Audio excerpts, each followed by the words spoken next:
Hello, everyone, and welcome to another edition of the Forex Technical Market Update. It is a new week, and it's Monday, the 8th of June, 2015, and I hope everyone had a wonderful weekend. What we have in front of us is a chart, a daily chart of the US dollar index. And when I speak about the US dollar index, a lot of folks say they cannot see the US dollar index chart on their charting platform. I would recommend that even if it's a free resource that you can look up online where you can find the US dollar index. I mean, if you don't have it, you don't necessarily need to go out and pay for it, but it's very useful to see the general direction of the overall dollar pairs. Okay, so this is a chart of the US dollar index, and although we're not trading US dollar index directly, the US dollar index gives us clues as to where the markets are heading. Okay, so we have a chart of the US dollar index, and what happened on Friday is that the market, we got some good news for on the non-farm payroll report, and the market rallied. But the rally wasn't really that convincing because, as you can see from this candlestick, the market closed well off of its high. The market closed well off of its high on Friday, and as you can see by this candlestick, market closed off of its high, and although it was positive for the day, closed up. But on Monday today, we have been getting some selling in the US dollar index, and the market is selling off. So we are vulnerable below this 95 area. If the market closes below 95 and down to 94.65, that would be fairly bearish for this US dollar index. And where this market can go from now is it's up in the air, because we can draw the trend line. So, and this way, and you can see that we are in a triangular consolidation pattern, and triangles can really break either way. So we just have to watch and see what is happening on the US dollar index and the break of these trend lines to get more clues as to what's happening. This can translate into the euro, and I have already drawn the trend lines here. As you can see, the euro is up on the day, and this market moves counter to the US dollar index, and we are up on the day. A close above 114 and ultimately above the high at 114.66 will set us up for a test of this swing high. Let me draw a line here. The swing high above 115.33, and if we do take out those levels, that will be fairly bullish for the euro, and it will signal a larger pullback or a larger retracement on the euro currency.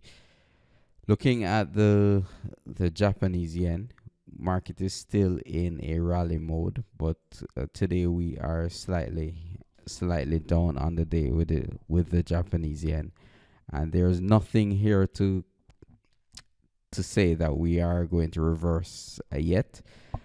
How I like to confirm reversals is by the market taking out certain levels, and the first area of support is down at this 124 area here. The market will have to take out 124 to start a reversal, so we'll have to wait and see if the market can do that for the Japanese yen. But until that happens, we are in bull mode. Now, looking at gold, XAU USD, I spoke about the line on Friday, the support line here down by the 1170 level. And as you can see here, let me just expand this daily chart. The market was not able to close up below this line, and I will say, and these things can be subjective, because people can draw the line up here below the lows or even here.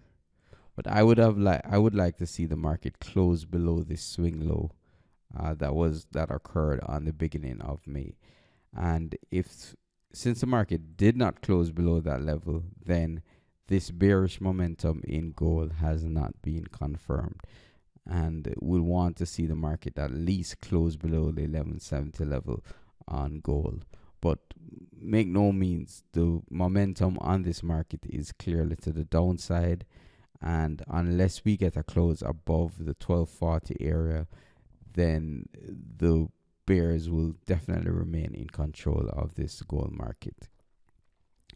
Taking a look at the British pound, the British pound came up and traded down to support in the 152 area, and held on Friday, which was fairly positive for the pound. And to get more clues as to where this market is going, we'll want to see the market.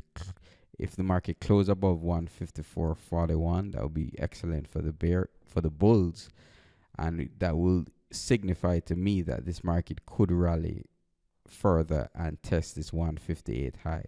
If the market closes below support at 151.71 here, 151.71, then that will set up for a test of support in the 150.91 area. And let me just, you can see this area of support more clearly on the 4-hour chart. Let me just remove the pivot points. On the 4-hour chart here, we see the market came down and found support at 152, rallied, found support again at 152, and has been just bouncing off of this area, this 152 area. Okay. Taking a look at the British pound, Australian dollar, or portfolio positions, the market is still struggling to take out these highs at this $2 level. I mean, we have been flirting with it. And let me just go down to the 4-hour chart and expand it. You can see we have been flirting with this area, but the market just cannot seem to close as of yet above this $2 level on the daily chart. And we'll definitely be watching to see if the market can close above this level, so that our long trade could have more profits involved. Another market that we're long is the British pound, Japanese yen, and the market closed above the high at 190 and is rallying nicely. It's pulling back slightly today, but it is in a definite rally, and we will continue to hold this trade. Coming up for the week ahead, we see that in the Australian dollar, the market is testing support in the 76 area again. Again today, the market has tested the 76 area. So this is definitely prominent support in the Australian dollar. And what I sense is, because when the markets are in these consolidation patterns, the break can be fairly strong, especially in the US dollar index pairs. So we'll definitely be keeping an eye out as to give us further clues as to how to play this US dollar, whether bullish or bearish. Because if the dollar gets bearish, a good play could be the Swiss franc, because we can see on the 4-hour chart the Swiss franc is in a strong downtrend on the 4-hour chart here. Most recent trend starting from March is to the downside. So if you are short the euro, this could be a definite position for you to hedge with shorting the USD Swiss franc.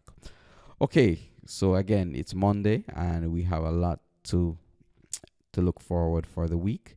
And remember, if you want to get these signals in your trading account, you can just click on the link below this video and take action. Thank you very much for listening, and we'll be back tomorrow.